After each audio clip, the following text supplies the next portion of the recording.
مرحوم محمد عالم ابن الطاف حسین کی روح کو اصال فرما لیں. بسم اللہ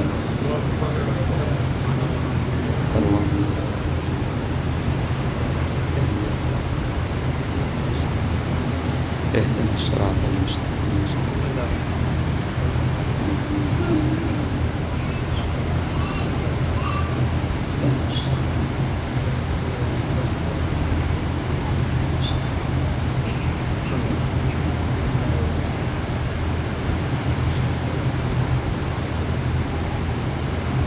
لا حول ولا قوة إلا بالله العلي العظيم. اعوذ باللہ من الشیطان الرجیم. بسم اللہ الرحمن الرحیم. الحمد للہ الذی ہدانا لہذا وما كنا لنہتدی لولا ان ہدانا اللہ. لقد جاءت رسل ربنا بالحق. الصلاة والسلام علی اشرف الانبیاء والمرسلین مولانا و مولا الثقلین جد الحسن والحسین ابی القاسم محمد.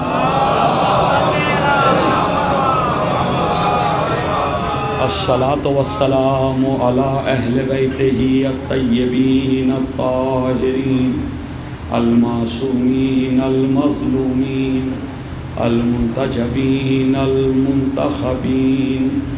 ولعنۃ اللہ علی اعدائہم ومنکر فضائلہم وغاصب حقوقہم اجمعین من لیلتنا الی قیام یوم الدین.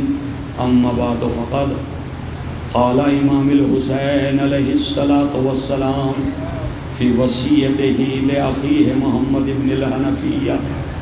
یا اخی انی لم اخرج اشرا ولا بطرا ولا مفسدا ولا ظالما انما خرجت لطلب الاصلاح فی امت جدی رسول اللہ صلی اللہ علیہ وآلہ وسلم وارید ان آمر بالمعروف وانہی عن المنکر واسیر بسیرت جدی و بسیرت ابی علی ابن ابی طالب.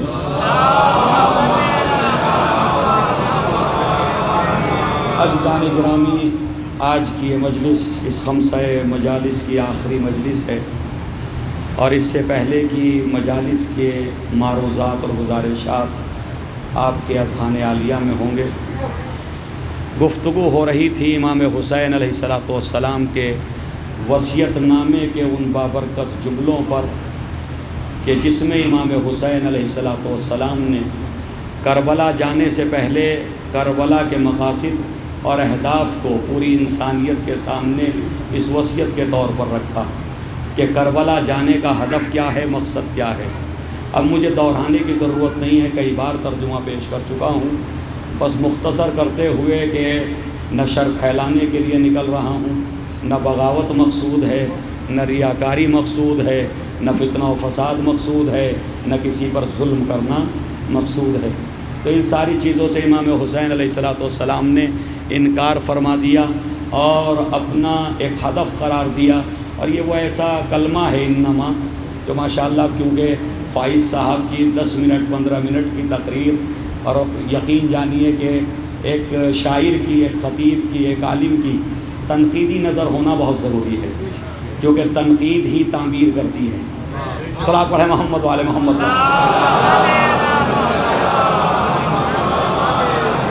تنقید سے تعمیر پیدا ہوتی ہے، اور تعمیر یہ تنقید برائے تنقید نہ ہو، یا تنقید برائے تخریب نہ ہو، ہے نا، برائے تعمیر ہو.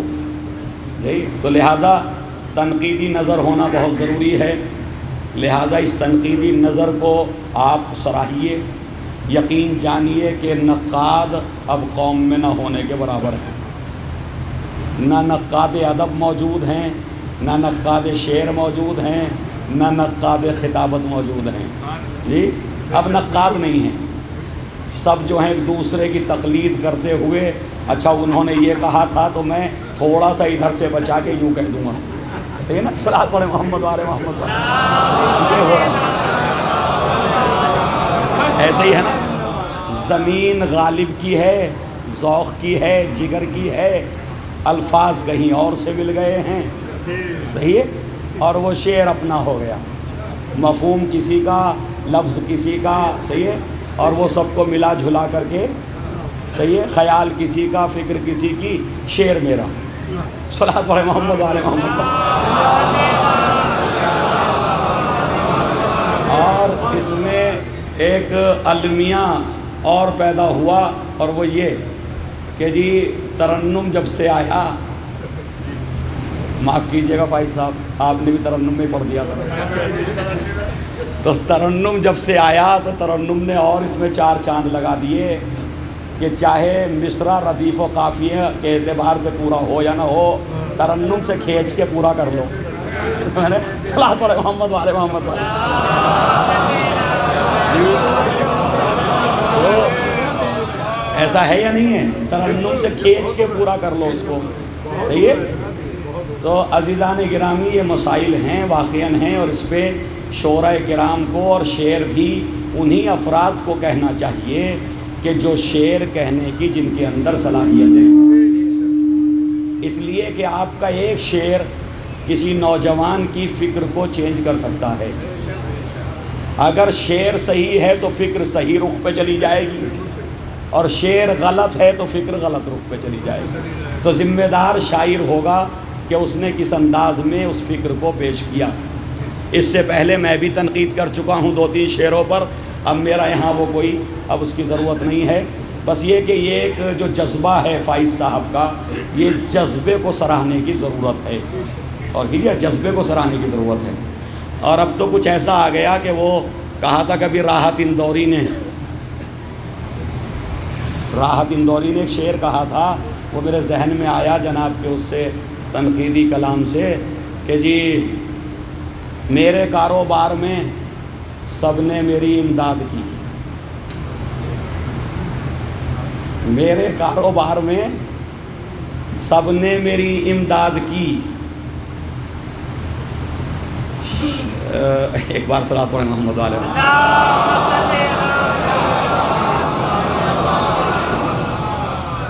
میرے کاروبار میں سب نے میری امداد کی، داد ان کی اور گلا میرا غزل استاد کی۔ صلاۃ پڑھے محمد والے محمد۔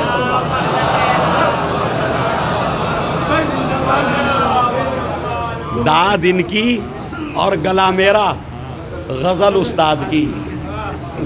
صلاۃ پڑھے محمد والے محمد والے۔ تو عزیزان گرامی، امام صادق علیہ الصلوۃ والسلام یہ ارشاد،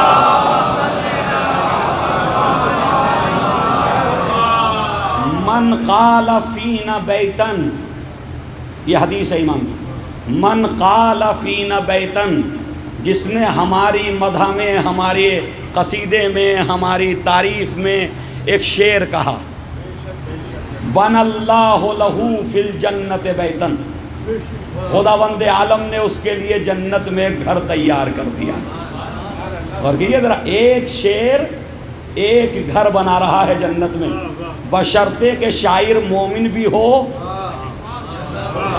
بشرطے کہ شاعر مومن بھی ہو، اور بشرطے کہ شاعر کی فکر صحیح ہو، اور وہ لوگوں کو خوش کرنے کے لیے شعر نہ کہتا ہو، اہل بیت کی تعریف کو حقیقی طور پہ پیش کرتا ہو، تو ایک شعر بھی جنت میں گھر بننے کا باعث ہو سکتا ہے۔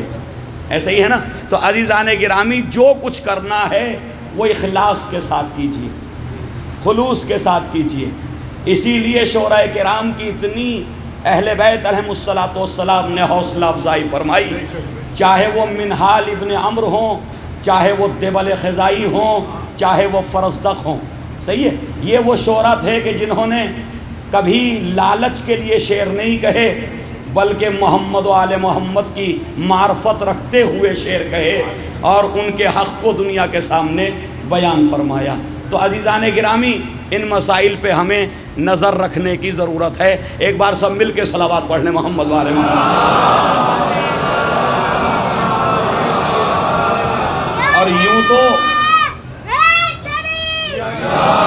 محمد و آل محمد کے کمالات اتنے ہیں کہ دنیا کا ہر انسان جو جس ادب سے تعلق رکھتا ہے، جب ان کے کمالات اور ان کے صفات پہ کا مطالعہ کرتا ہے تو پھر وہ اپنی زبان میں ان کے لیے کچھ نہ کچھ، کبھی نثر لکھنے والا نثر میں خراج عقیدت پیش کرتا ہے، نظم لکھنے والا نظم میں خراج عقیدت پیش کرتا ہے۔ لہذا عیسائی بھی ہیں شعراء اور مسلم بھی ہیں شعراء، اہل سنت بھائی بھی ہیں شعراء، ہندو بھی ہیں، سردار بھی ہیں، یہودی بھی ہیں، اور سبھی نے محمد و آل محمد کی مدح و تعریف کی ہے، صحیح ہے نا؟ تو شعراء تو بہت ہیں، اور وہ بھی شعراء ہیں کہ جنہوں نے مغالطے بھی دیے ہیں ہمیں، ایسا نہیں کہ مغالطے نہیں دیے گئے، صحیح ہے؟ جیسا بھی ایک شعر سنا تھا کہ خلد میں کہتا ہوا جاؤں گا، کیا کہتا ہوں؟ علی علی کہتا ہوا جاؤں گا، صحیح نا؟ وہ ذکر کر رہے تھے فائز صاحب۔ میں بھی ایک شعر آپ کو سنائے دیتا ہوں، وہ ہندو شاعر کا تھا، سرزمین لکھنؤ سے کسی نے، ماتھر نے کہا تھا، جی ماتھر نے کہا تھا کہ جنت میں یہ کہتا ہوا گھس جاؤں گا ماتھر۔ باپ کا گھر سمجھ لیا سب نے، صلوات پڑھے محمد والے محمد والے۔ جنت کیا ہو گئی، اپنا گھر سمجھ رکھا، جس کا دل چاہے جنت میں گھس جائے، جیسے وہاں کوئی ہے ہی نہیں۔ ہم جنت تک پہنچو تو صحیح، گھسنا تو بہت دور کی بات ہے۔ صلوات پڑھے محمد والے محمد پر۔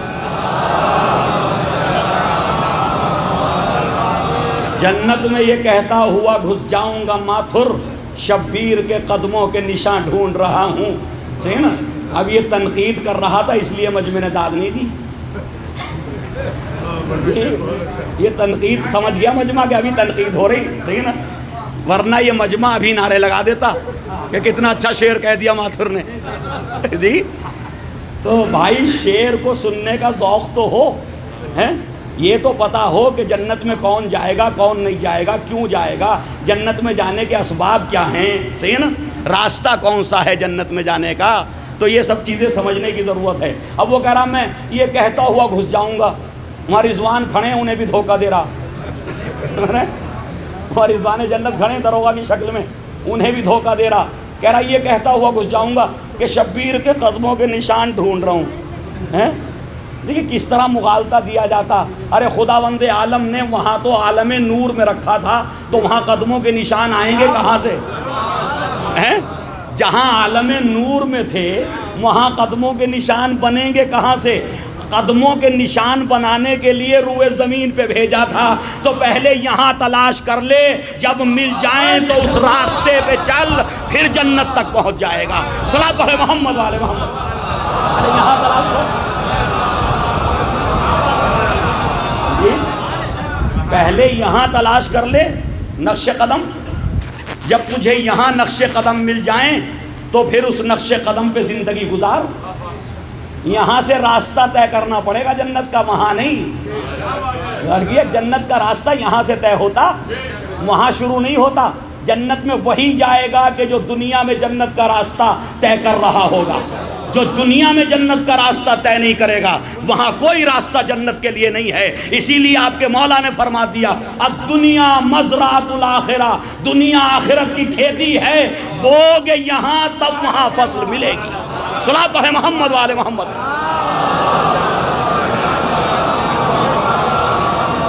اور ایک شعر کسی اپنے نے کہہ دیا تھا، وہ بھی سن لیجیے اب جب بات آ گئی تو، ورنہ شعروں کا میرا کوئی میدان نہیں ہے، نہ میں کوٹ کرتا ہوں شعر، صحیح، لیکن کچھ شعر ذہن میں رہ جاتے ہیں۔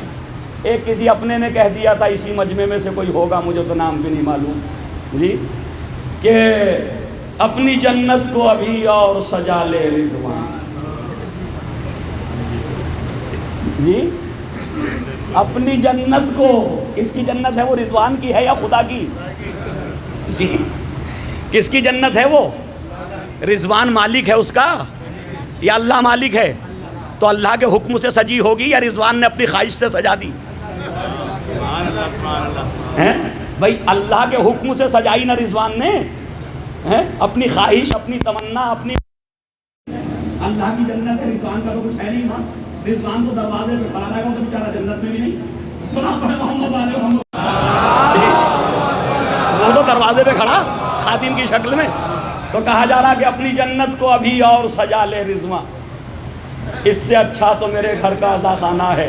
جی اس سے اچھا تو میرے گھر کا عزا خانہ. اس کا مطلب خالق سے بہتر تو نے سجا لیا. تو نے عزا خانے کو جنت سے بہتر سجا دیا اور تو اللہ پہ طنز کر رہا عزا خانہ سجا کر کے کہ اپنی جنت کو ابھی اور سجا لے. ایک بار صلوات پڑھیں محمد.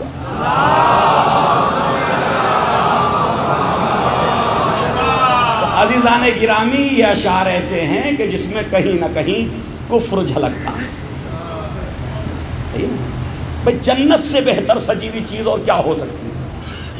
اور سجانے والا خدا, بنانے والا خدا, اس کا مطلب آپ اس کی مخلوق میں نقص پیدا کر رہے ہیں اور جسے آپ بنا رہے ہیں اسے اس سے اچھا بتا رہے ہیں. جی تو یہ کفر سے کم ہے کیا؟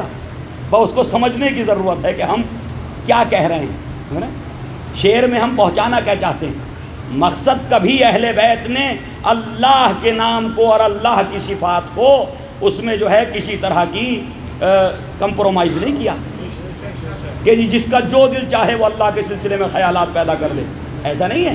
اہل بیت نے ہمیشہ یہ بتایا کہ اللہ کی جو صفات ہیں ان صفات پہ ہمیں یقین کامل رکھنا چاہیے کہ اس سے بہتر اس کائنات میں کوئی نہیں ہے, اس کی صفات سے بہتر اس کائنات میں کسی کی صفات نہیں ہیں. بھائی ایک بار سب مل کے صلوات پڑھیں اپنے مضمون کی طرف.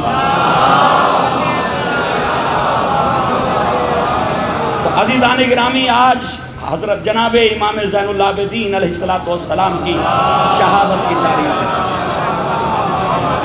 یہ شب شہادت ہے اور بس اب میں نے ساری باتوں کو درگزر کرتے ہوئے میں آ رہا ہوں امام کی طرف. حضرت امام حسین علیہ السلام نے, اور یہ باقی کسی امام کے یہاں نہیں ملے گا, ذرا غور سے سنیے گا, نہ حضرت علی کے یہاں ملے گا اور نہ امام زین العابدین علیہ السلام سے لے کر کے پھر آگے ائمہ میں یہ چیز ملے گی.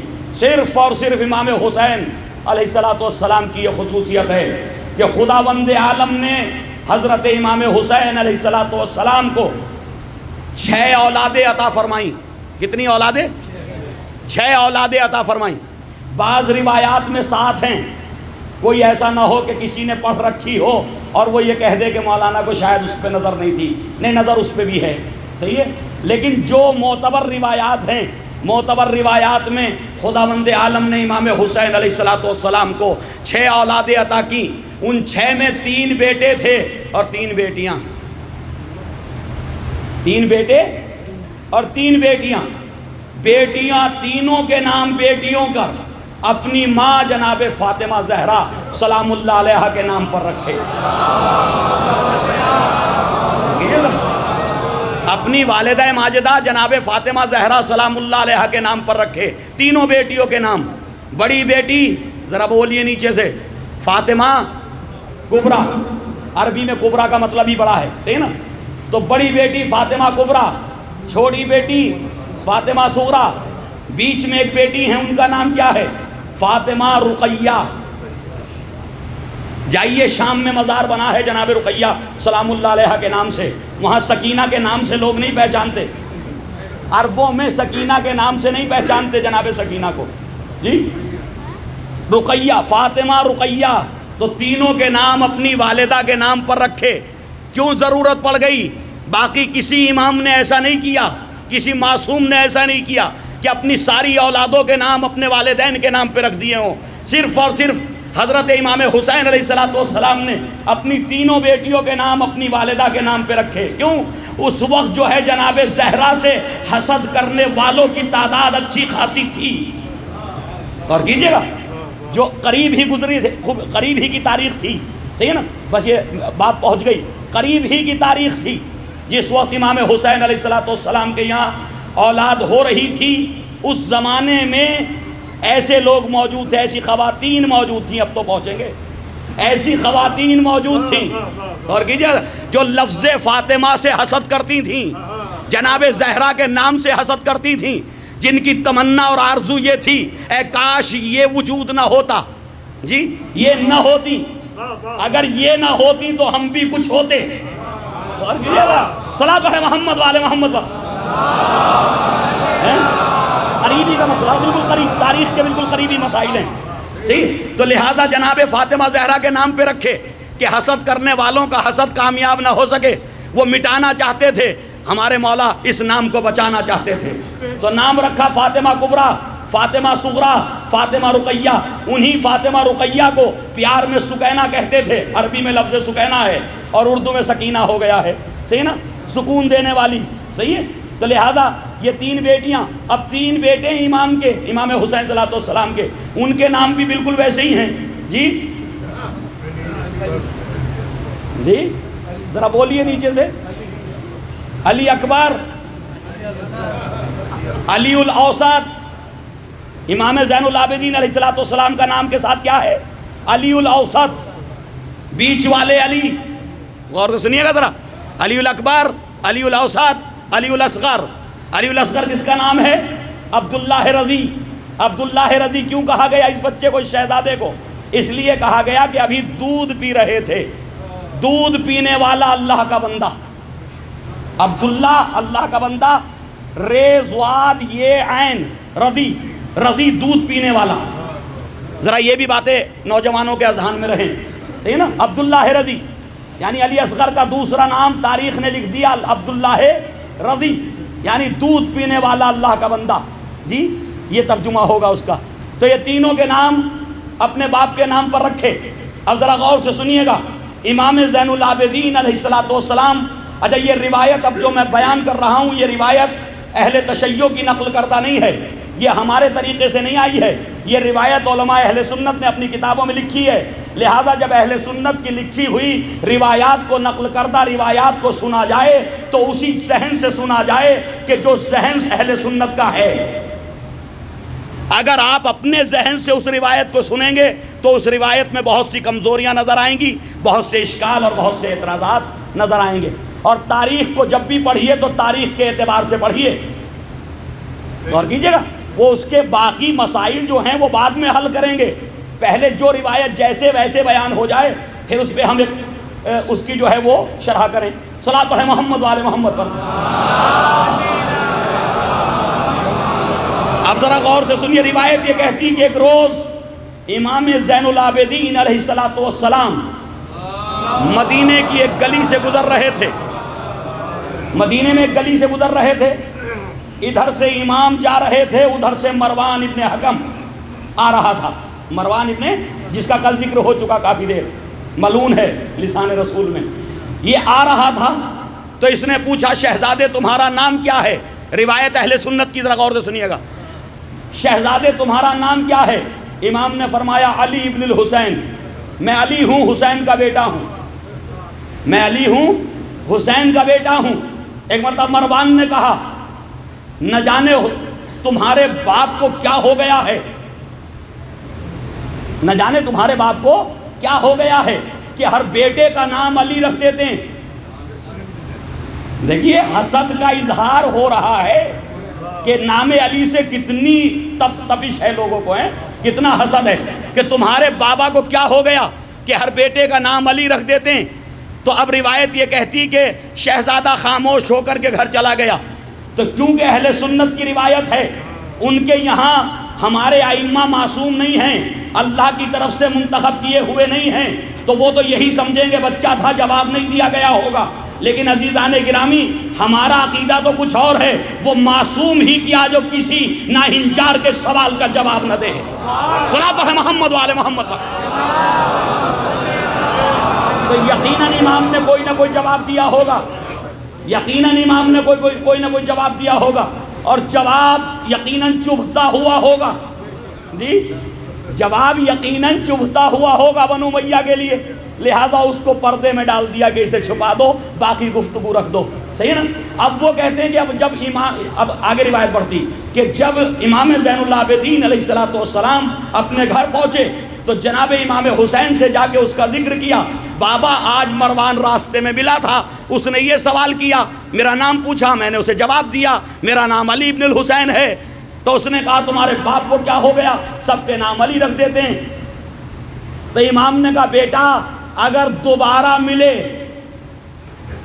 اب دیکھیں یہ روایت وہاں ہے، یہ دوبارہ ملے اور تم سے یہ سوال کرے اور پھر یہ کہے تمہارے باپ کو کیا ہو گیا، تو اس سے کہنا تم چاہتے ہو کہ علی کا نام روئے زمین پہ باقی نہ رہے، میرا باپ چاہتا ہے کہ علی کا نام روئے زمین سے مٹنے نہ پائے۔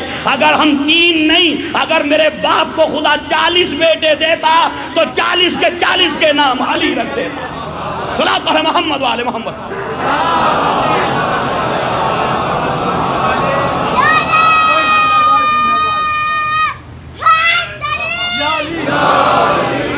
تو 40 کے 40 کے نام۔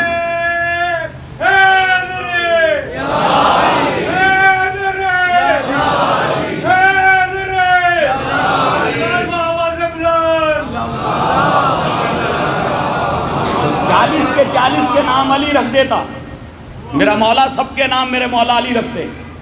تو عزیزان گرامی، یہ ہے نام علی، اور یہ نام علی بار بار معصوموں میں بھی دہرایا گیا۔ علی سے امامت کا سلسلہ شروع ہوا، پھر بیچ میں نام امام زین العابدین کا علی ہوا، اور آگے بڑھے تو علی الہادی، جی، اور آگے بڑھے تو علی الہادی، امام علی نقی علیہ السلام۔ تو یہ اسما دہرائے جاتے رہے۔ معصومین کے ناموں میں بھی ایک محمد دہرایا گیا، ایک علی دہرایا گیا۔ کیوں؟ کہ تاکہ محمد کے دشمن بھی بہت تھے، علی کے دشمن بھی بہت تھے، تو کبھی محمد کی شکل میں محمد کے نام پہ دوسرے معصوم کو بھیج کے بتایا کہ کہاں کہاں دشمنی کرو گے، جو کمالات ان کے تھے یہ وہی کمالات ان کے ہیں۔ کبھی علی کا نام دوہرا کر کے بتایا گیا کہ کہاں تک علی سے دشمنی کرو گے، ہر زمانے میں ہم علی کو رکھ کر کے بتائیں گے کہ اگر اس علی کو پہچاننا ہے تو اس علی کو پہچانو۔ صلاۃ پڑھے محمد والے محمد۔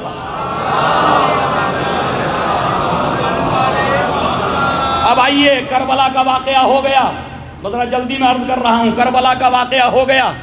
جب کربلا کا واقعہ ہو گیا تو اب ایک سلسلہ نیا شروع ہوا، ذرا غور سے سنیے گا۔ سب سے پہلے تو جو فائز صاحب نے اشارہ کیا اس طرف دو باتیں کہہ دوں بس جلدی سے، سورہ کوثر کی طرف۔ سورہ کوثر بشارت بھی ہے اور ضمانت بھی ہے۔ سورہ کوثر بشارت بھی ہے اور ضمانت بھی ہے۔ بشارت ہے کثرت نسل کی، ضمانت ہے بقائے نسل کی۔ جی، بشارت ہے کثرت نسل کی، جی، سورہ کوثر میں، اور ضمانت ہے بقائے نسل کی۔ جی، ہم نے نسل کثیر عطا کی، تو جب وہ کہرا عطا کی تو اس کا مطلب یہ وہ نسل ہے جو مٹائی نہیں جا سکے گی۔ یہ وہ نسل ہے کہ جس کو مٹایا نہیں جا سکتا۔ تو جناب فاطمہ زہرا سلام اللہ علیہا سے نسل رسول آگے بڑھی، نسل رسول جناب زہرا سے آگے بڑھی۔ اب جب زہرا سے نسل رسول آگے بڑھی تو خداوند عالم نے اس کے 2 حصے کر دیے، 2 سیکشن کر دیے۔ اور جو سنیے گا ذرا، ایک حسن کے ذریعے، دوسری حسین کے ذریعے۔ بھئی دونوں نسل رسول ہیں نا، دونوں نسل رسول ہیں۔ ایک حسن کے ذریعے نسل رسول آگے بڑھی، ایک حسین کے ذریعے آگے بڑھی۔ تیسرا کوئی اور راستہ نہ تھا، یا کوئی اور راستہ ہے؟ نسل رسول کی بات کر رہا ہوں میں، نسل علی کی بات نہیں کر رہا۔ نسل مولائے کائنات کے تو اور بھی راستے ہیں۔ جی، غور سے سنیے گا ذرا، قرآن نے سورہ کوثر میں علی کی نسل کی تعریف قصیدہ نہیں پڑھا، نبی کی نسل کا قصیدہ پڑھا۔ علی کو کوئی ابتر نہیں کہتا تھا، نبی کو ابتر کہتے تھے۔ تو اگر ابتر ہونے نے کسی کو، نبی کو کسی نے ابتر ہونے سے بچایا تو وہ علی کے بیٹے تھے۔ غور کیجئے گا ذرا، نبی کو ابتر ہونے سے اگر کسی نے محفوظ رکھا تو وہ زہرا کے بیٹے تھے۔ اے مسلمانوں، اگر یہ نہ ہوتے تو تمہارا نبی بھی ابتر ہو جاتا۔ غور کیجئے گا، اگر یہ نہ ہوتے تو تمہارے نبی بھی ابتر رہ جاتے، مختون نسل رہ جاتے۔ تو لہٰذا ان کو خداوند عالم نے نسل رسول کو آگے بڑھانے کا ذریعہ قرار دیا۔ اب ایک طرف امام حسن کی نسل، دوسری طرف امام حسین کی نسل۔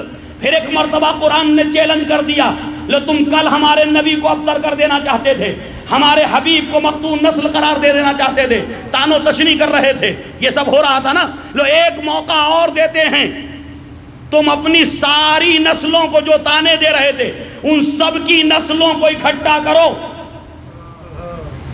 ان سب کی نسلوں کو اکٹھا کرو اور کربلا میں لے آؤ، اور میرے حبیب کا نواسا نسل رسول کو اکٹھا کر کے کربلا میں لے آئے گا۔ اور کیجئے گا، دونوں کربلا میں آ گئے، ادھر کے تانا دینے والوں کی نسلیں بھی آ گئی، جسے ابتر کہا گیا تھا اس کی بھی پوری نسل کربلا کے میدان میں آ گئی، لیکن سورہ کوثر نے ضمانت لی تھی کہ ان کو کوئی مٹا نہیں سکتا، ہم باقی رکھنے والے ہیں۔ اور کیجئے گا، اچھا کربلا میں بچا کیا تھا مٹنے میں؟ جی اسباب تو ایسے پیدا ہو گئے تھے کہ اب یہاں کوئی نسل رسول نہیں بچے گی، لیکن خدا کا کرم یہ ہوا کہ امام حسن کے بیٹے حسن مصنع کو زخمی کر کے گھوڑے سے گر گئے، لاشوں کے درمیان دب گئے۔ 11 محرم کو دیکھا فوج یزیدی نے کہ حسن مصنع زندہ ہیں، سانسیں چل رہی ہیں، پسر سعد نے کہا چھوڑ دو، جنگ ختم ہو چکی۔ وہ ادھر سے حسن مصنع چھوٹے، ادھر سے سید سجاد جن کو قید کیا گیا تھا وہ نکلے، ایک وہاں سے چلا، ایک ادھر سے چلا، پوری دنیا کے اندر بستی بستی، شہر شہر، ملک ملک نسل حسن و حسین پھیل گئی۔ صلاۃ ہے محمد والے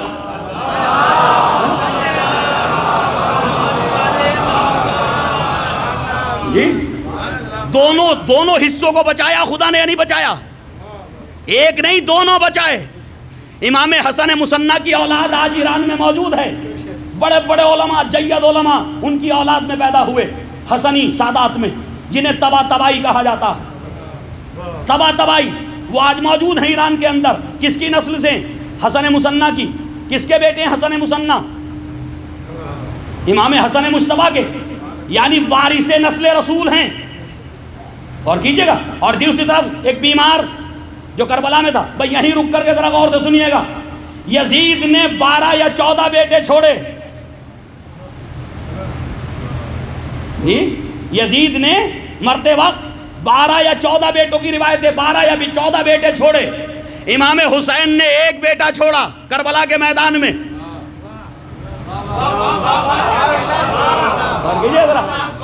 14 چھوڑے، 14 کے لیے آسائش کے سامان چھوڑے، 14 کے لیے عیش و عشرت کے سامان چھوڑے، 14 کے لیے پورے اسباب زندگی مہیا کر دیے، سب کچھ کر دیا۔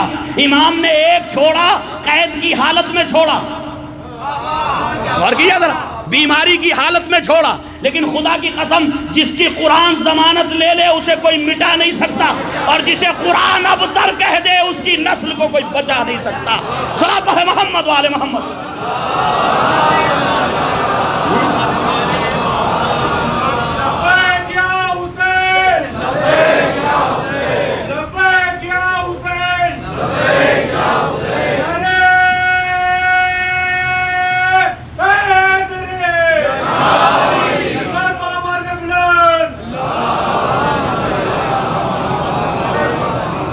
چودہ سے نسلیں آگے نہ بڑھیں، نسلیں ناپید ہو گئیں، ایک سے اتنی نسل بڑھی، کوئی ملک نہیں، کوئی شہر نہیں، کوئی بستی نہیں کہ جہاں زیدی نہ ہوں اور جہاں حسنی نہ ہوں۔ اور میں زیدی کیوں کہوں؟ میں کیوں کہوں زیدی؟ یہ تو ایک اور دائرے کو محدود کرنا ہے، میں دائرہ محدود کیوں کروں؟ ارے جب خود زین العابدین بھی امام حسین کی اولاد میں ہیں، امام محمد باقر بھی امام حسین کی اولاد میں ہیں، یا یوں کہوں کہ امام زین العابدین کے بعد جتنے امام، جیسے خود امام زین العابدین اور باقی امام سب امام حسین کی اولاد، ویسے باقی امام سب کے سب امام زین العابدین کی اولاد۔ جی تو زیدی تو ہم نے جناب زید کی وجہ سے کہا، ورنہ تقوی بھی زیدی ہیں، نقوی بھی زیدی ہیں، جعفری بھی زیدی ہیں، صحیح ہے نا، باقری بھی زیدی ہیں، سب زیدی تو ہیں۔ بھئی امام کا ایک ہی بیٹا تو تھا، اسی سے تو یہ نسل آگے بڑھی۔ تو عزیزان گرامی، یہ قرآن کی ضمانت تھی، یہ قرآن کی ضمانت تھی کہ قرآن نے ضمانت لے لی کہ ہم اس نسل کو مٹنے۔ اور اب یہاں وہ جملہ کہہ دوں، سید حسن نصر اللہ کو جب دھمکی دیتے ہوئے کسی نے کہا تھا اسرائیل سے، ہم مٹا دیں گے، ہم مٹا دیں گے، تو سید حسن نصر اللہ نے خطبہ دیتے ہوئے کہا تھا، بڑے مزے کی بات کہی تھی سید حسن نصر اللہ نے، خداوند عالم ان کو صحت و سلامتی عطا فرمائے۔ کہنے لگے کہ جو کربلا میں نہ مٹ سکے، جی اگر مٹنا ہوتا ہمیں تو کربلا میں مٹ جاتے. جو کربلا میں نہ مٹایا جا سکا اب اسے کوئی نہیں مٹا سکتا. صلوات پڑھے محمد والے محمد.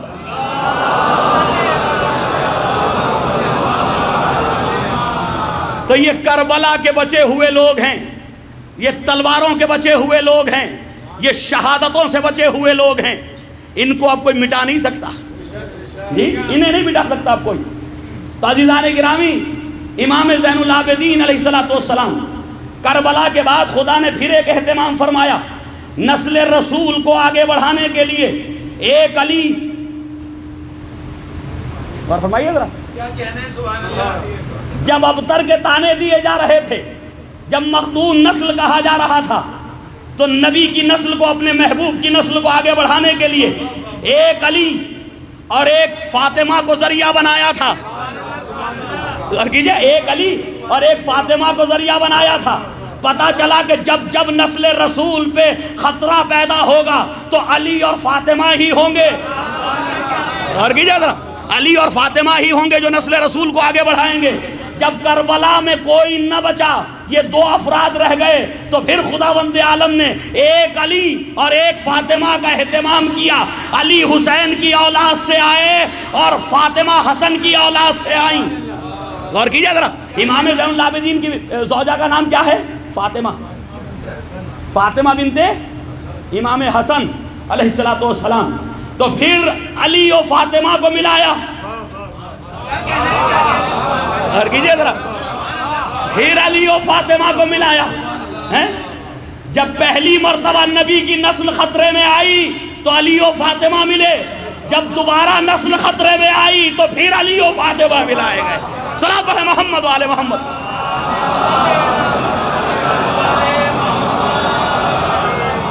پھر دوبارہ سے علی و فاطمہ. جناب فاطمہ امام حسن کی بیٹی اور جناب امام زین العابدین امام حسین کے بیٹے. تو دونوں کے ذریعے پھر نسل زہرا آگے بڑھی, نسل رسول آگے بڑھی.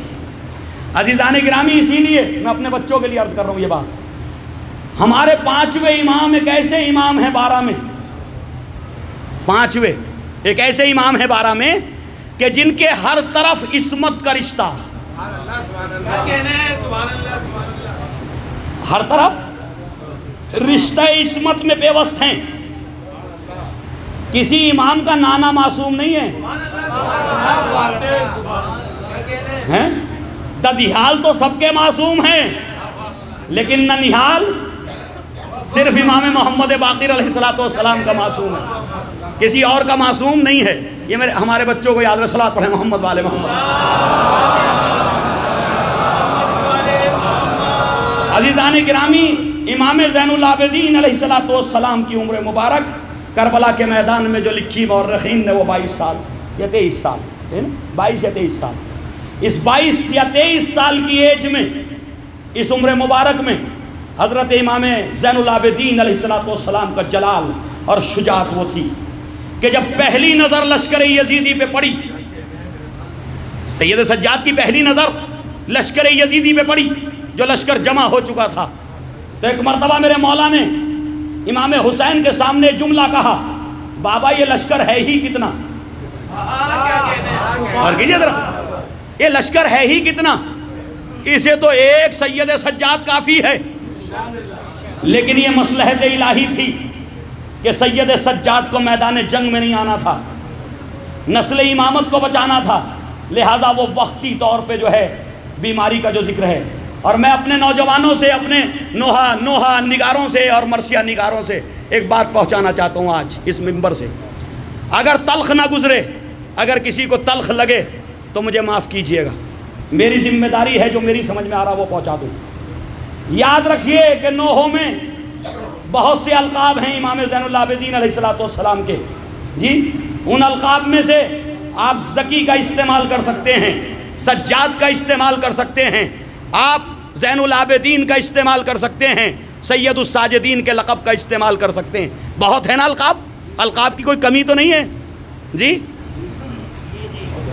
تو القاب تو بہت ہیں, تو پھر یہ بیمار ہی کیوں ہے؟ غور فرمائیے گا ذرا, یہ بیمار ہی کیوں ہے؟ عزیزان گرامی، جب ہم بار بار بیمار کا لفظ استعمال کرتے ہیں تو سامعین کے ذہن میں یہ آتا کہ یہ ہمیشہ بستر بیماری پہ رہے ہوں گے. غور کیجیے گا، ہمیشہ بستر بیماری پہ رہے ہوں گے، جبکہ ایسا نہیں ہے. امام سجاد بیمار نہیں تھے، آنے والی قوموں کے مسیحا تھے. صلاۃ محمد وعلی محمد پر. انسانیت کے لیے مسیحا تھے امام سجاد، بیمار نہیں تھے. بیماری تو وقتی طور پر صرف جہاد کو ساقط کرنے کے لیے، صرف جہاد کو ساقط کرنے کے لیے کہ ادھر معصوم اگر یہ نعرہ بلند کرے حل من ناصر ینصرنا، تو جہاد کس پہ ساقط ہے؟ بیمار پر. تو مصلحت خداوندی کہ تھوڑی دیر کے لیے بیمار کر کے نسل امامت کو بچایا. اچھا ہم میں سے کون بیمار نہیں ہوتا بھائی جی؟ ذرا غور سے سنیے گا، ہم میں سے کون ایسا انسان ہے اس مجمع میں جو کبھی بیمار نہ ہوا ہو؟ سب بیمار ہوئے ہیں نا کبھی نہ کبھی. تو ماں نے اور بہنوں نے اور باپ نے اور چاہنے والوں نے بیمار کا لقب کیوں نہیں دے دیا؟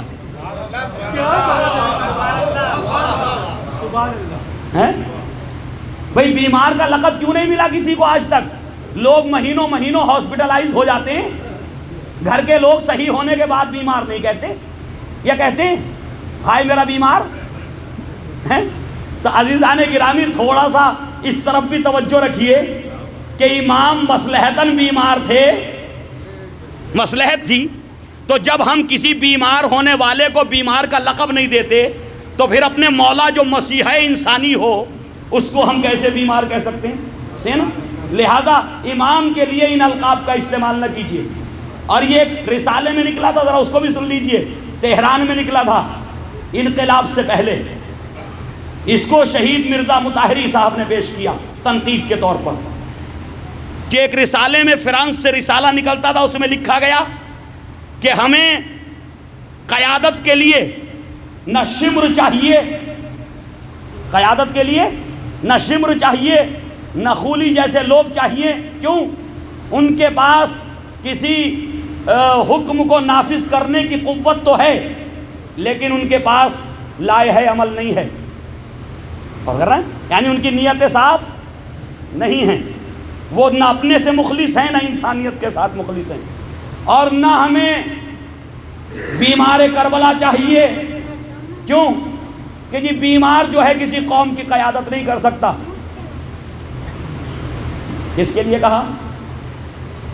امام زین العابدین علیہ السلام. ہمیں کون چاہیے؟ ہمیں عباس جیسے چاہیے. تو آپ ظاہراً سمجھیں گے جناب عباس کی تعریف ہو رہی، لیکن عزیزان گرامی جناب عباس کی تعریف کے ساتھ امام زین العابدین علیہ السلام، حتیٰ کہ اگر امام زین العابدین علیہ السلام کے سامنے جناب عباس بھی ہوں تو سر جھکائے کھڑے رہیں گے، کوئی چوں چرا نہیں کریں گے. چچا ضرور ہیں، صحیح، عظمت میں کوئی کمی نہیں، جلال میں کوئی کمی نہیں، صحیح نا، لیکن معصوم کا مقام الگ ہے. جو اللہ کی طرف سے معصوم ہے اس کا مقام الگ ہے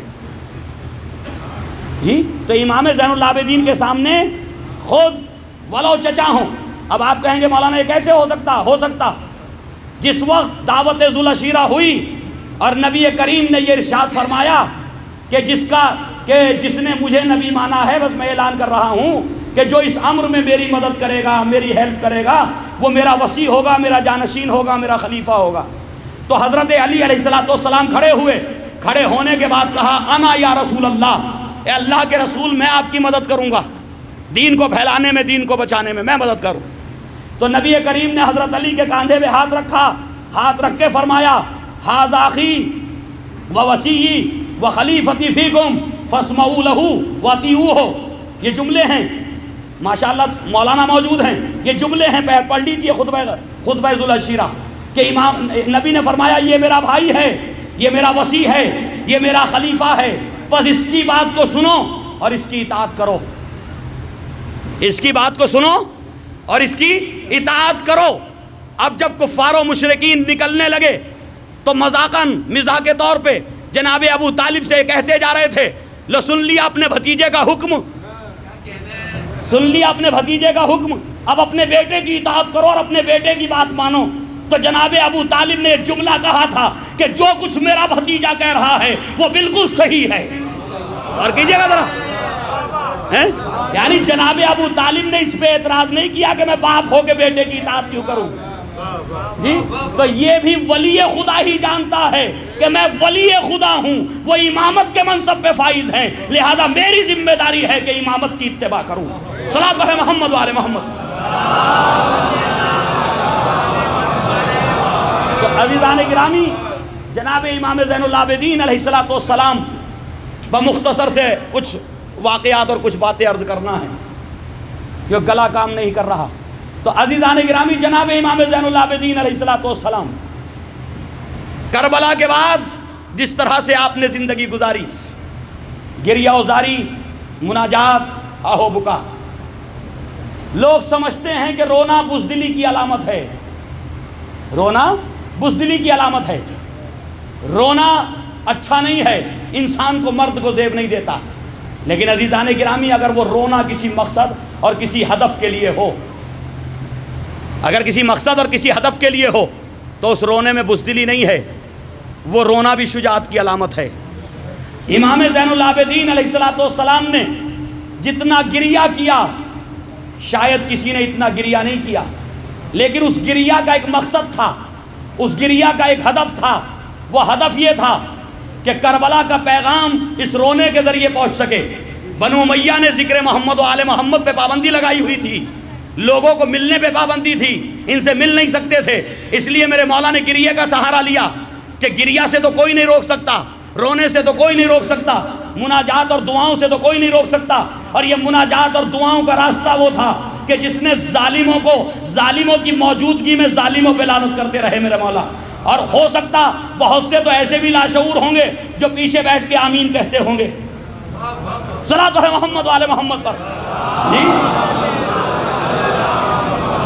یہاں ظلم کے خلاف دعا کرنے کو کوئی نہیں روک سکتا، مناجات کرنے کو کوئی نہیں روک سکتا، لہذا میرے مولا ظالموں کو برا بھلا بھی کہہ رہے ہیں اور ساتھ میں جو ہے ذکر امام حسین بھی کر رہے ہیں جی۔ مظلومیت کا بھی بیان ہو رہا ہے، اور یہی وہ بیان تھا۔ لوگ سمجھ رہے تھے کہ ایک رونے والا رو رہا ہے، اس رونے سے کیا ہوگا؟ تلواروں کی ضرورت ہے حکومتوں کو گرانے کے لیے، طاقت کی ضرورت ہے، قوت کی ضرورت ہے سلطنتوں کو توڑنے کے لیے۔ لیکن میرے مولا نے کہا یہ غلط فہمیاں ہیں تمہاری، اگر کردار ہو اور کس رونے میں بھی ہدف و مقصد پیدا ہو جائے تو زیادہ دنوں بڑی سے بڑی ایمپائر قائم نہیں رہ سکتی۔ اور کیجئے گا، امام زین العابدین علیہ السلام نے ایک ایسا راستہ ہموار کیا بنی امیہ کی حکومت کو گرانے کے لیے کہ اسی گریہ نے توابین پیدا کر دیے۔ کیجئے گا، اسی گریہ نے توابین پیدا کر دیے، اسی گریہ نے مختار کو وجود دیا، اسی گریہ نے جو ہے وہ زید ابن شہید پیدا کیے، اسی گریہ نے جو ہے بنو عباس کے کلیجوں کو پرما دیا، اور وہ لوگ کے جو بنو امیہ کے خلاف کھڑا ہونا نہیں چاہتے تھے وہ بھی قیام کرنے کے لیے کھڑے ہو گئے۔ ایک دن وہ آیا کہ ابھی کربلا کو 1 سال ہی گزرا تھا کہ مدینے کے اندر انہی مسلمانوں نے جنہوں نے یزید کی بیعت کی تھی، امام کے گریہ کے ذریعے یہ بیعت یزید کو توڑ ڈالا جی۔ بھئی یزید کی بیعت توڑی نہیں توڑی؟ صلاۃ علی محمد و آل محمد پر۔ تو یہ بانی فرش عزا بھی ہیں آپ کے مولا، یہ پہلے عزادار بھی ہیں، یہ امام پہ گریہ کرنے والے بھی ہیں، لہذا ایک ایسا راستہ چنا میرے مولا نے کہ بنو عباس کے کلیجوں کو بھی گرما دیا کہ تم کب تک امت مسلمہ خاموش بیٹھے رہو گے۔ نبی کا چمن جو ہے تاراج کر دیا گیا، اور اس کا نتیجہ کیا ہوا کہ صرف اور صرف امام صادق علیہ السلام کا زمانہ آتے آتے 2 نسلیں نہ گزری کہ بنو امیہ کی حکومت ختم ہو گئی جی۔ اور بنو امیہ کے خلاف خروج تو جبھی ہو گیا مدینے میں ہی، امام کی موجودگی میں ہی، جو واقع حرہ ہوا، اور اس واقع حرہ کے اندر بھی امام کی جو اپنی حیثیت تھی وہ کسی کی نہیں تھی۔ مروان اور بنی مروان کے کم سے کم 100 آدمیوں کو امام زین العابدین علیہ السلام نے اپنے گھر میں پناہ دی، اپنے گھر میں پناہ دی۔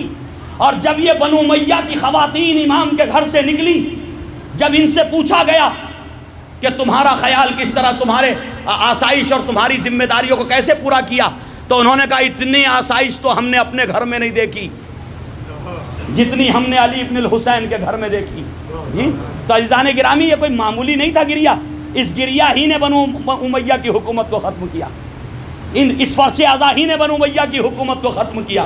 اور یہ فرش ازا ہے، کبھی ملا متین صاحب نے کلکتے سے ایک رسالہ نکالتے تھے، اس میں کہا تھا کہ یہ گریہ کن قوم یہ کیا کر سکتی ہے جی، گریہ کن کا نام دیا تھا انہوں نے شیعہ قوم کو، یہ کیا کر سکتی ہے؟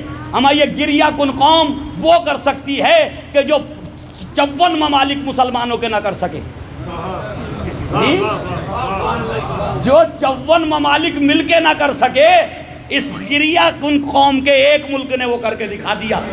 تو عزیزان گرامی طول تاریخ میں یہ گریہ ایک تاریخ ہے ہمارے پاس، لہذا گریے کو ایسا بنا لو کہ جب یہ آنسو جو ہے وہ ہماری آنکھوں سے نکلیں تو ظلم کی حکومتیں سیلاب میں بہہ جائیں، تب جو ہے جا کر کے کوئی بات بنے۔ صلاۃ پڑھے محمد والے محمد۔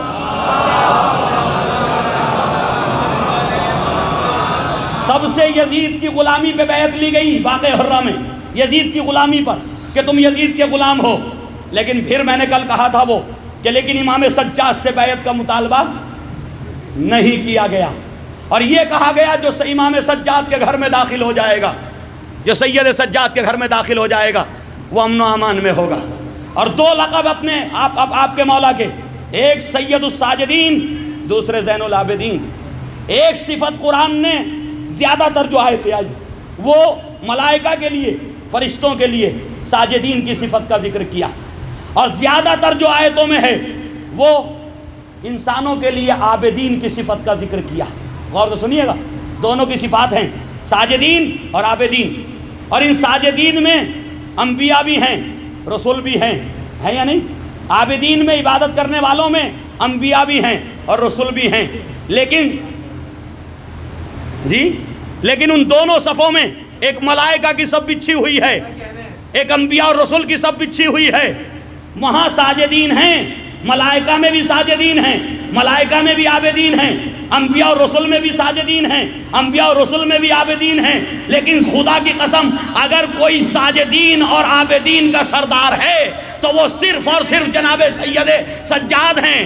سید سجاد کے علاوہ نہ صف انبیاء میں کوئی سردار بننے کے لائق ہے اور نہ صف اولیاء میں کوئی سردار بننے کے لائق۔ صلاۃ پڑھے محمد والے محمد۔ صرف اور صرف امام زین العابدین علیہ السلام۔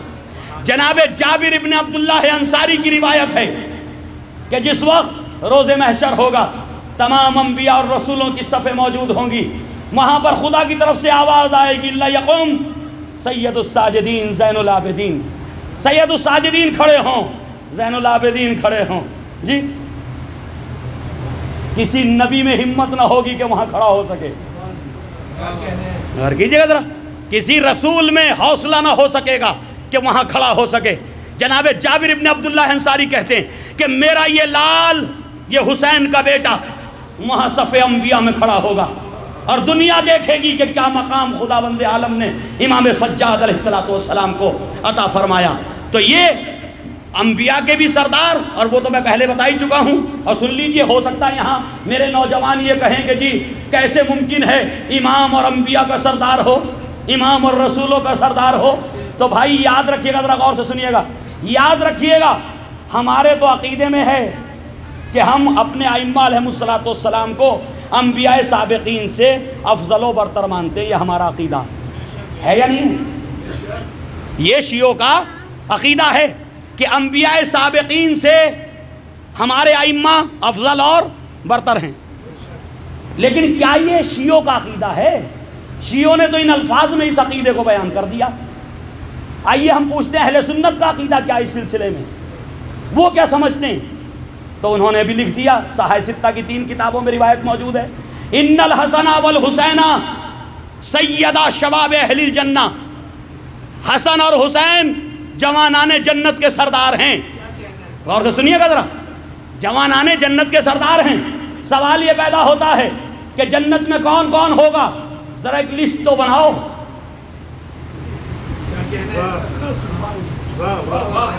پتہ نہیں بات پہنچ گئی یا نہیں؟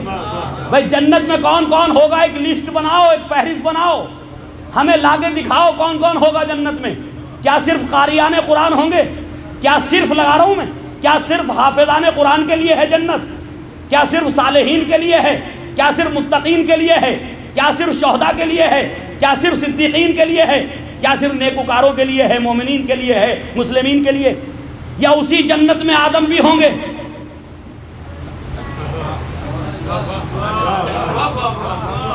بھئی جنت دو تین نہیں ہے، جنت ایک ہی ہے، جہنم بھی ایک ہی ہے. غور سے سنیے گا ذرا.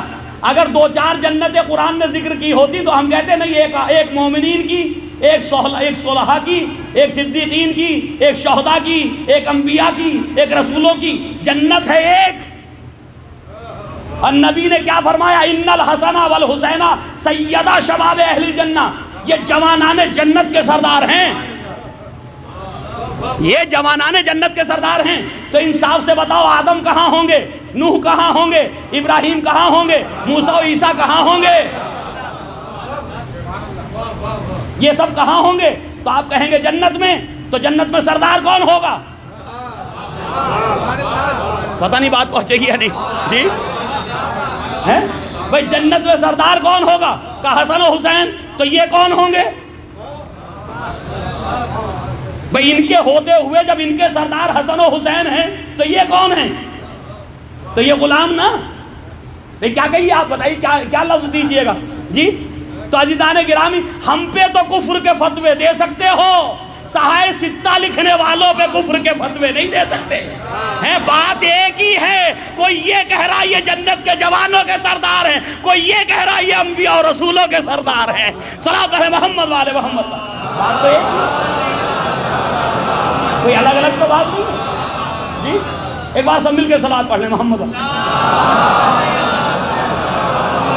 گلا کام نہیں کر رہا، یقین جاری ہے.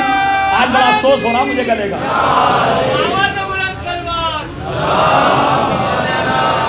جی. تو ایک بار اور صلاۃ.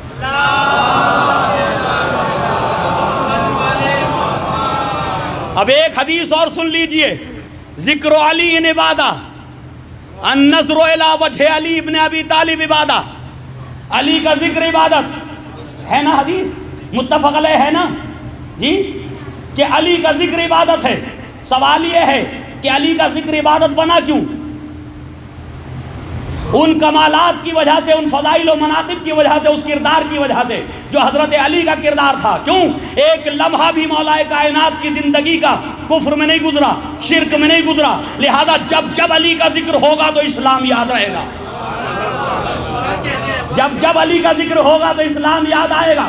اس کا مطلب یہاں مقصود ذات گرامی مولا کائنات نہیں ہے، بلکہ بتانا یہ ہے کہ جہاں جہاں علی کا کردار ہو، جہاں جہاں علی والے فضائل ہوں، جہاں جہاں علی والے کمالات ہوں، وہاں وہاں ذکر عبادت ہے. تو اس کا مطلب اب جو علی جیسے ہیں کردار میں، وہ سب کے سب کا ذکر عبادت ہے. حسن علی جیسے، حسین علی جیسے، زین العابدین علی جیسے. لہذا جو علی جیسا ہے وہی انبیاء کا سردار ہے، وہی انبیاء کا رسول ہے. صلاۃ ہے محمد والے محمد. علی جیسے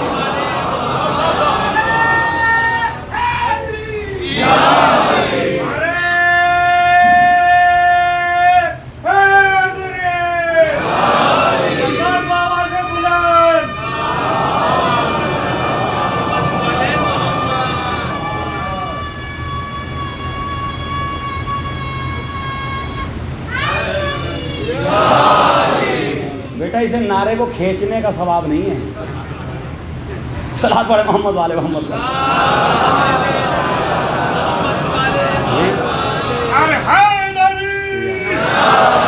تو عزیزان گرامی، جو جنت میں جانے کا متمنی ہے،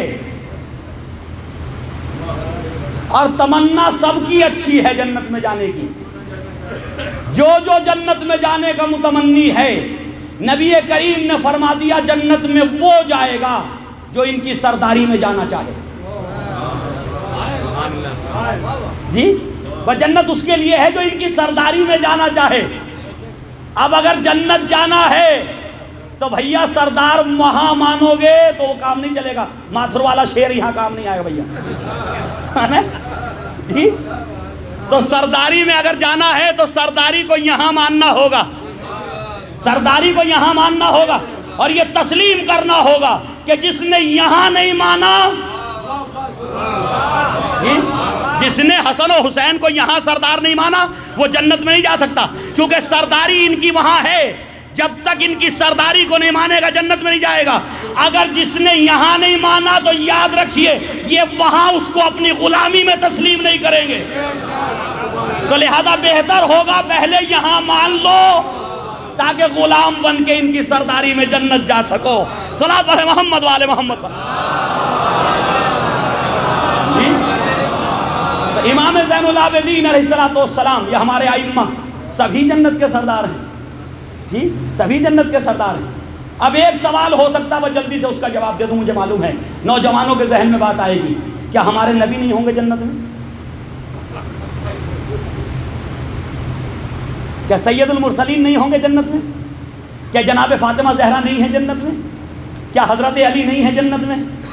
تو کیا جیسے ابراہیم کے سردار جوانان جنت کے سردار ہیں نا، تو نبی بھی جنت میں؟ تو کیا یہ حضور پاک کے بھی سردار ہیں؟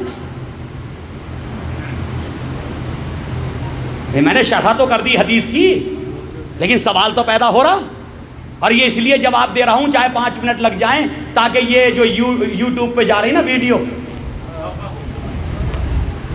یہ کہا جائے گا سن کر کے کہ دیکھیں غلط بیانی ہو رہی، نہیں غلط بیانی نہیں ہو۔ تو عزیزان گرامی، نبی بھی جنت میں، حضرت علی بھی جنت میں، فاطمہ زہرا بھی جنت میں، تو کیا نبی کے بھی سردار ہیں حسن و حسین؟ جواب دیجئے ذرا سا۔ نہیں، صحیح نا؟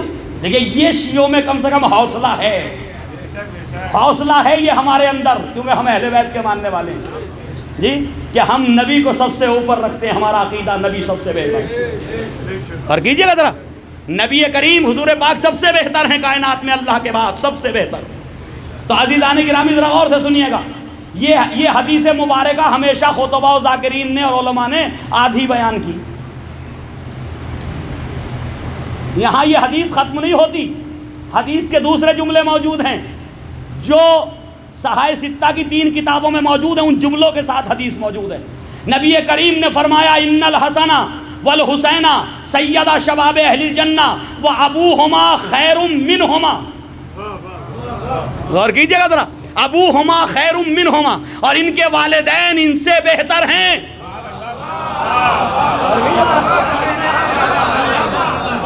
یہ جوانان جنت کے سردار ہیں، لیکن ان کے والدین تو جو بہتر ہوگا وہ سرداری میں نہیں ہوگا۔ اور یہ صلاۃ ہے محمد والے محمد، وَأَبُوهُمَا خَيْرٌ مِّنْهُمَا، ان دونوں کے والدین۔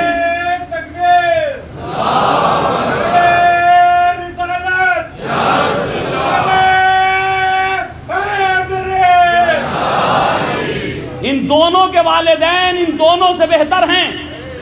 اب پھر اشکال آئے گا، پھر اعتراض آئے گا، والدین تو علی و زہرا ہیں جی، والدین میں کون ہیں؟ علی و زہرا ہیں والدین تو، اور نبی کہ وہ تو نہیں ہے، ان کی اولاد تو نہیں حسن و حسین جی۔ تو قرآن نے کہا کہ نہیں ابنانا و ابناکم، قرآن پاک نے کہا آیے مباہلہ میں ابنانا و ابناکم، تم اپنے بیٹوں کو لاؤ ہم اپنے بیٹوں کو لائیں۔ قرآن حضرت علی پہ نازل نہیں ہوا، نبی کریم پہ نازل ہوا، تم اپنے بیٹوں کو لاؤ ہم اپنے بیٹوں کو لائیں۔ نبی کسی کو نہیں لے گئے، حسن و حسین کو لے کر کے گئے۔ صلاۃ پڑھیں محمد والے محمد۔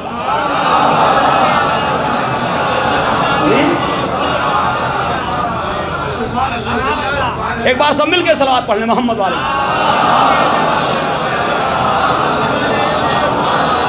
تم اپنے بیٹوں کو لاؤ ہم اپنے بیٹوں کو لائیں، تو قرآن نے کس کو بیٹا قرار دیا؟ حسن و حسین کو۔ کس کا؟ نبی کا جی۔ تو بھائی قرآن کو تو کوئی رد نہیں کر سکتا، قرآن نے کہہ دیا نبی کریم حسن و حسین کے باپ ہیں، قرآن نے کہا نا۔ تو نبی نے کیا کہا؟ ابوہما، غور کیجئے گا، ابوہما خیر منہما، اور ان کے والدین ان کے ماں باپ ان سے بہتر ہیں۔ تو جیسے زہرا ماں ہیں، جیسے علی باپ ہیں، ویسے قرآن کی نظر میں نبی باپ ہیں۔ صلاۃ علی محمد و آل محمد پر۔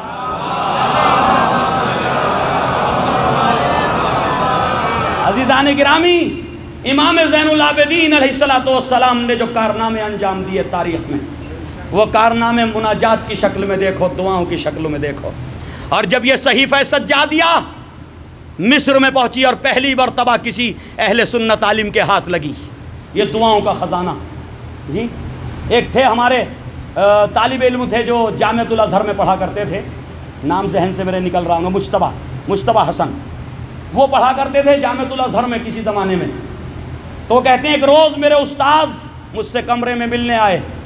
جب مجھ سے کمرے میں ملنے آئے تو مصلی بچھا ہوا تھا، مصلی پہ یہ کتاب صحیفہ سجادیہ کے نام سے، صحیفہ کاملہ کے نام سے رکھی ہوئی تھی۔ انہوں نے اس کتاب کے عنوان پہ نظر ڈالی، صحیفہ کاملہ، صحیفہ سجادیہ، تو ایک مرتبہ دنگ ہو گئے۔ میں نے آج تک کوئی ایسی کتاب دیکھی نہیں، امت مسلمہ کے جتنے بھی ہماری کتابیں ان میں کوئی ایسی کتاب نہیں ہے کہ یہ کس کی ہے۔ تو انہوں نے اس کتاب کو لیا، لینے کے بعد اب جو پڑھنا شروع کیا تو اس میں دعائیں تھیں، دعاؤں کے مجموعے جی، ایسی دعائیں کہ وہ لے گئے اپنے ساتھ، بیٹا یہ میں بعد میں دوں گا آپ کو، صحیح ہے نا۔ بس ایک دعا پڑھی تھی وہاں بیٹھ کر کے، بس اس نے دعا نے ایسی کشش پیدا کی کہ میں ایسی مناجات تو آج تک میں نے پڑھی نہیں کہ کوئی بندہ اپنے رب کے سامنے اس طرح سے گفتگو کرے۔ یہ طریقۂ انداز، یہ طریقۂ گفتگو، یہ طریقۂ مناجات ہیں۔ بس لے گیا ساتھ، لے جانے کے بعد پوری کتاب کو پڑھنے کے بعد پھر مقالہ لکھا، صحیفہ کاملہ پہ، صحیفہ سجادیہ پہ مقالہ لکھا۔ اس مقالے میں لکھا کہ جس امت کے پاس ایسی عظیم سرمایہ دعاؤں کی اور مناجاتوں کی شکل میں موجود ہو، وہ امت جو ہے وہ خرافاتی کتابوں میں بھٹکی ہوئی ہے۔ وہ امت خرافاتی کتابوں میں کیوں بھٹکی ہوئی ہے؟ اس کتاب کو پڑھو، اس میں کس طرح سے بندے کو خدا سے ملایا جاتا ہے۔ تو پورے مقالات لکھے انہوں نے وہاں سے، مصر سے۔ تو عزیزان گرامی، یہ امام سجاد علیہ السلام اور غلاموں کو ایسے آزاد کرتے تھے کہ ذرا سا سبب تلاش کرتے تھے، سبب آزاد کرنے کا جی۔ انسان سبب تلاش کرتا غلام بنانے کا، غور فرمائیے ذرا، انسان کوئی سبب تلاش کرتا غلام بنانے کا۔ امام زین العابدین علیہ السلام سبب تلاش کرتے تھے غلام کو آزاد کرنے کا جی۔ ایک روز باغ میں پہنچے، کیا دیکھا کہ کتے کو ایک مزدور کھانا کھا رہا تھا، جو غلام تھا وہ کھانا کھا رہا تھا اور وہ خود بھی کھانا کھاتا جاتا، اور کتا قریب میں بیٹھا تھا، وہ ایک لقمہ خود کھاتا اور ایک کتے کو ڈال دیتا جی، ایک خود کھاتا ایک کتے کو ڈال دیتا۔ امام نے پوچھا ایسا کیوں کر رہے ہو؟ کہا مجھے اپنے رب سے جو ہے وہ خجالت محسوس ہو رہی کہ میں تو شکم سیر ہو جاؤں اور اللہ کی یہ مخلوق بھوکی رہے۔ عزیزو، ائمہ کے تو غلام بھی شعور کی اس منزل پہ تھے، اور کیجئے ذرا، معراج پہ تھے شعور کی ائمہ علیہ السلام۔ تو ایک جیسے ہی میرے مولا نے کہا کہ تم آزاد ہو اللہ کے لیے، جاؤ میں نے آزاد کیا، تو بہانہ تلاش کرتے تھے ائمہ علیہ السلام غلام بنانے کا۔ غلام بنائے نہیں اہل بیت نے، ہمیشہ غلاموں کو آزاد کیا۔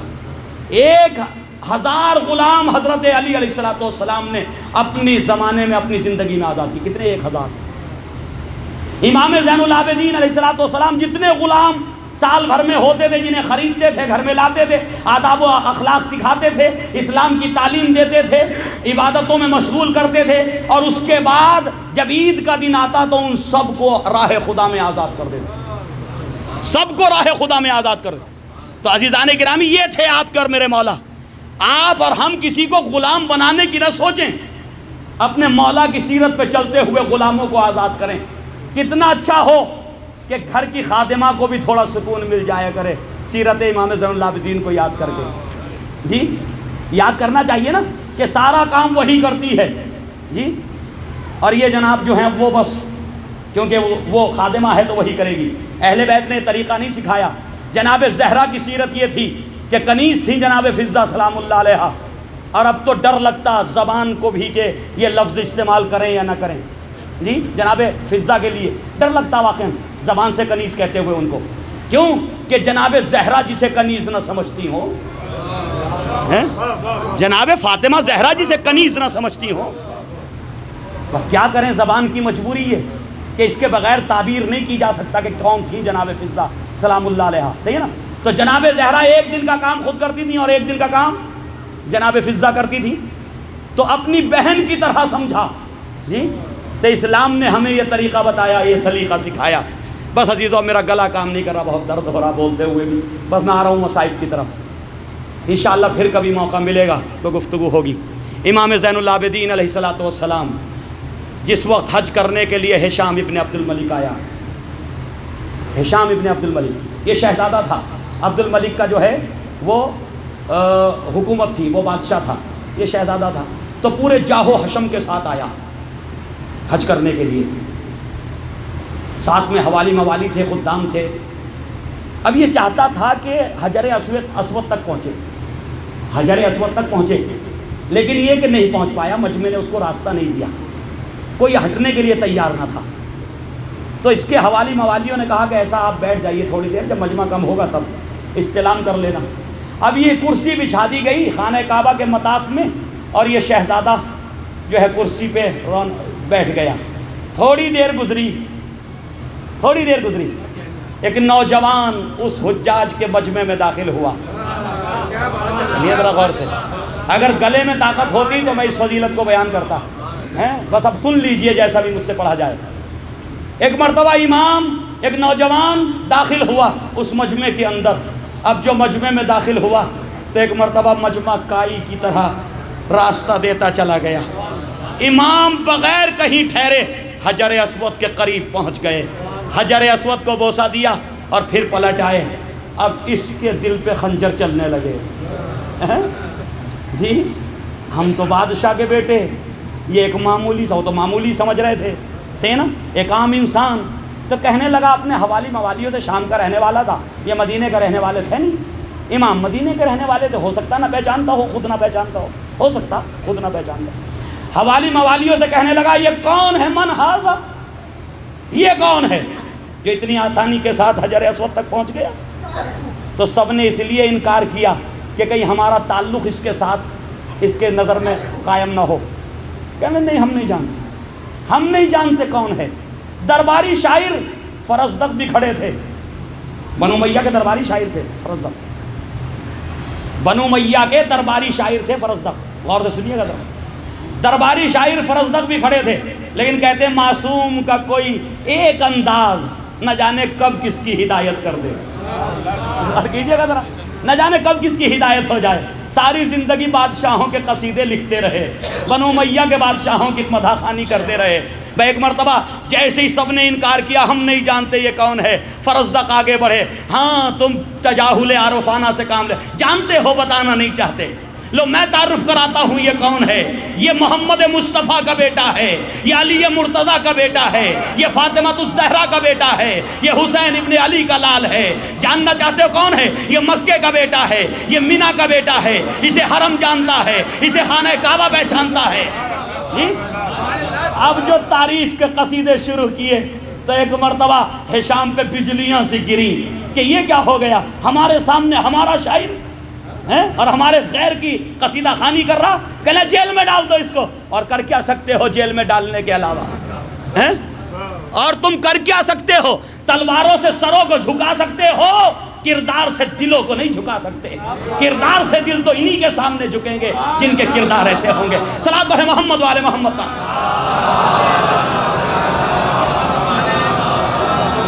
تم نہیں جانتے، میں بتاتا ہوں یہ کون ہے۔ اب جو قصیدہ پڑھا تو ایک مرتبہ جیل میں ڈال دیے گئے۔ دیکھیں سزا کیا ملی، جیل میں ڈال دیے، قید میں ڈال دیے گئے۔ امام سجاد نے ایک تھیلی بھیجی درہم کی، جیسے ہی وہ درہم و دینار پہنچے تو ایک مرتبہ فرزدق ہاتھ جوڑ کے غلام کے سامنے کھڑے ہو گئے، آج میں نے کوئی کام اللہ کے لیے کیا، ابھی تک تو انہی درہم و دینار کے لیے کرتا رہا، آج پہلی بار کوئی اللہ کے لیے کام کیا، آل رسول کے لیے کیا۔ اپنے میرے مولا سے فرما دینا فرزدق کو یہ اجرت نہیں چاہیے، یہ اجرت نہیں چاہیے، لیکن میرے مولا نے دوبارہ بھیجا غلام کو، یہ کہہ کے بھیجا یہ اجرت نہیں ہے، تمہارا اجر و ثواب تو قیامت میں باقی ہے، یہ صرف ایک حوصلہ افزائی ہے۔ جی تو عزیزان گرامی، یہ ائمہ علیہ الصلوۃ والسلام نے شورا کے ساتھ اہتمام کیا، صحیح ہے۔ تو عزیزان گرامی، جناب امام زین العابدین علیہ الصلوۃ والسلام کے یہ کمالات یہ فضائل، یہ مناقب، وہ قصیدہ آج بھی علماء اہل سنت نے لکھا اپنی کتابوں میں، امام ذہبی نے بھی لکھا، امام حجر عسقلانی نے بھی لکھا، تمام علماء اہل سنت نے اس قصیدے کو لکھا۔ یہ ہیں امام زین العابدین علیہ السلام۔ اور اس کے بعد تاریخ کہتی ہے کہ جب بنو امیہ اور بنو عباس سے امام زین العابدین علیہ السلام کی شہرت علمی اور تقوی اور پرہیزگاری اور یہ ساری چیزیں برداشت نہ ہو سکیں، تو پھر ولید نے جو ہے وہ امام کو زہر دلوا دیا۔ ہمارے اکثر ائمہ یا تو زہر سے دنیا سے گئے، یا تلوار سے دنیا سے گئے، یا قتل کیے گئے، یا زہر دلوایا گیا۔ عزیزان گرامی، آج وہ جا رہا ہے جو امام حسین کا پہلا زادہ ہے۔ آج وہ دنیا سے جا رہا ہے جس نے ان مجلسوں کی بنا رکھی ہے۔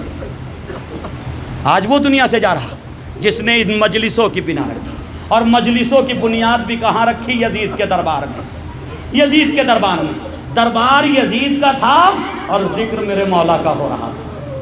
عزیزان گرامی، مجھے نہیں معلوم سید سجاد پہ کیا گزرتی ہوگی جب شام یاد آتا ہوگا، جب شام یاد آتا ہوگا میرے مولا۔ اسی لیے روایت کے جملے یہ ہیں کہ جب بھی کوئی مصیبت آتی میرا مولا گریا کرتا، اور چاہنے والے یہ کہتے مولا سب سے زیادہ مصائب کہاں پڑے، مولا آپ پہ سب سے زیادہ مصیبتیں کہاں گزر گئی؟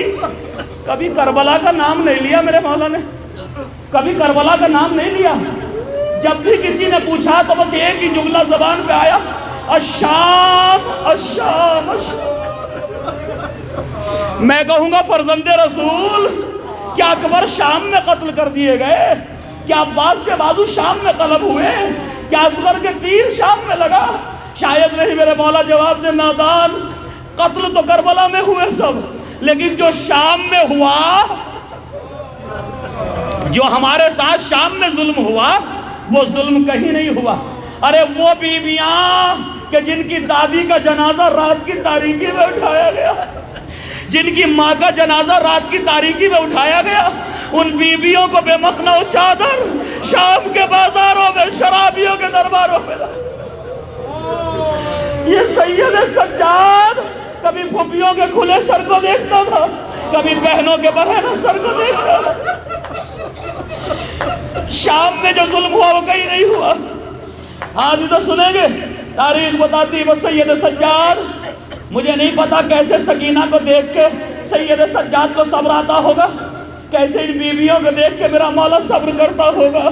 روایت کے جملے، ایک روز ایک عبداللہ نام کا شخص قید خانے سے گزرا۔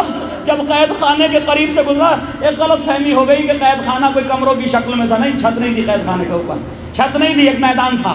لہذا اس میدان کی طرف سے گزرا تو اس نے دیکھا کچھ بیویاں ہیں جنہوں نے اپنے چہرے بالوں سے چھپائے ہوئے ہیں، اور ایک بیمار ہے جس کے ہاتھوں میں رسن بندھی ہوئی ہے، جس کے گلے میں توخے خاردار ہے۔ وہ ایک مرتبہ گھر آیا اور آنے کے بعد کہنے لگا، زوجہ، جیسے جیسے اسیر میں نے آج دیکھے، جیسے اسیر میں نے آج دیکھے، ایسے اسیر میں نے کبھی نہیں دیکھے۔ اے مومنہ، تم اپنے مولا کی سلامتی کی نظر دلاتی ہو نا؟ عزیزوں، ایک غیر گزرنے والے سے برداشت نہیں ہوا ان کو دیکھ کر کے، لیکن میرا مولا سید سجاد تو سکینہ کے ساتھ تھے نا، کیسے برداشت کرتے ہوں گے سکینہ کی حالت کو دیکھ کر کے۔ وہ ایک مرتبہ روایت کہتی ہے، اے مومنہ، تم نظر دلاتی ہو نا، تم یتیموں کو، اسیروں کو، مساکین کو کھانا کھلاتی ہو ہر شب جمعہ، جیسے اسیر میں دیکھ کے آیا ہوں، جیسے یتیم میں دیکھ کے آیا، ایسے یتیم، ایسے اسیر میں۔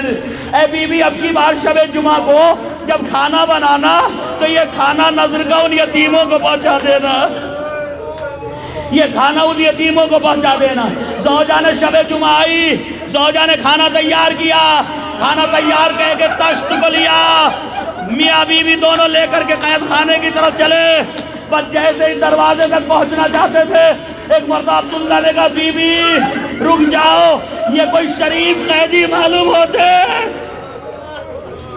یہ کوئی شریف قیدی معلوم ہوتے ہیں، ہمیشہ اپنے بالوں سے سر چھپائے، اپنے بالوں سے چہرہ چھپائے رہتے ہیں، لہذا میں آگے نہیں جاؤں گا، اب یہاں سے آگے تم جاؤ۔ ایک مرتبہ زوجہ کو دسترخوان دے دیا، لو لے جا کر کے پیش کرو۔ میں جناب زینب کی خدمت میں آئی، سلام کیا، اے قیدی بی بی سلام ہو۔ ایک مرتبہ کہا کہ اے قیدی بی بی، یہ کچھ کھانا ہے تمہارے بچے بھوکے ہیں، خدا نہ کرے کہ پردیس میں کسی پہ ایسی حالت آ جائے۔ تمہارے بچے بھوکے ہیں، تمہارے بچے پیاسے ہیں، یہ کھانا و پانی اپنے بچوں کو کھلا دیجئے۔ جناب زینب نے کہا بی بی اس کو ادھر رکھ دو، پہلے ایک بات بتاؤ، یہ کھانا صدقے کا تو نہیں ہے؟ یہ کھانا صدقے کا تو نہیں ہے؟ کہا نہیں بی بی یہ صدقے کا کھانا نہیں ہے۔ کہا پھر کیسا ہے؟ کہ ہم اپنے مولا کی سلامتی کی نظر دلاتے ہیں، یہ نظر کا کھانا ہے۔ بس جیسے یہ جملے سید سجاد نے سنے، کب بھی اماں ذرا پوچھو تو صحیح، اس سے پوچھو صحیح کون سے مولا ہیں، اس کے کون مولا ہیں؟ ایک بار جناب زینب کبریٰ نے پوچھا ہے اے مومنہ کیا بتائے گی کہ تیرا آقا کون ہے جس کی سلامتی کی نظر دلاتی؟ کہا میں مدینے میں رہتی تھی خاندان بنی ہاشم میں، میرے مولا علی ہیں، میرے مولا علی ہیں، میری شہزادی فاطمہ، ان کے دو بیٹے ہیں، ایک حسن جو دنیا سے جا چکے ہیں، اب میرا مولا حسین ہے، بی بی میرا مولا حسین مدینے میں ہے، میں اپنے مولا کی نظر کی سلامتی کی نظر دلاتی ہوں۔ پر جیسے یہ جملے سنے زینب نے کہا اے مومنہ آج کے بعد یہ نظر نہ دلانا، آج کے بعد یہ نظر نہ دلانا۔ ایک بڑا کہنے یہ کیسی باتیں کر رہی ہو، میں اپنے مولا کی سلامتی کی نظر کیوں نہ دلاؤں؟ کہا کہ جس کی سلامتی کی نظر دلاتی ہے دیکھ اس کا سر لو کے نیزہ پہ ہے، یہ سکینہ اسی حسین کی بیٹی، ارے اس مومنہ نے سر و سینہ پیٹ لیا۔ پر رک جائیے ابھی، تاریخ کہتی ہے ایک مرتبہ سید سجاد شام سے پلٹ کے چلے گئے۔ جب شام آئے تھے پہلی بار، غور سے سنیے، جب پہلی بار شام آئے تو سکینہ کو شام کے زندان میں چھوڑ گئے، میرا مولا اپنی بہن کو چھوڑ گیا۔ جب دوسری مرتبہ کے افطار ہو کے شام آئے نا سید سجاد تو اب کی بار خوبی کو چھوڑ گئے، پہلے سفر میں سکینہ کو چھوڑ گئے، دوسرے سفر میں خوبی کو چھوڑ گئے، اب جو واپس آئے جب زہر دیا گیا، ارے جب زہر دیا گیا میرے مولا نے وہ زہریلا کھانا کھایا، اب اس کے بعد مولا کے جسم میں زہر